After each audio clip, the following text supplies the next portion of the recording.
Hello friend, welcome to my YouTube channel. Today in this video I am going to show you how to change a live photo keyframe to make a key photo. It's a very simple process, but somehow if you don't know how to do it, then watch the full video and after that you will be able to get this option at your ISO devices. So let's get started. Firstly, open your camera. Now click the live. Now take your photo. Now go to your gallery. Now appears on screen, you can see at the bottom a edit button. Just tap on it. Now again type at the very first option live.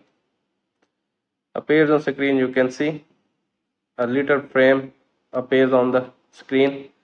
You just swipe it right or left to make your key photo. Appears at the top, you can see make a key photo. Just tap on it and tap at done. Like this you can easily make a key photo from your live photo. I hope this video is helpful for you. If the video is helpful for you, please share it to your friends and don't forget to subscribe my channel. And if you have any other questions, please comment me below. Thanks for watching.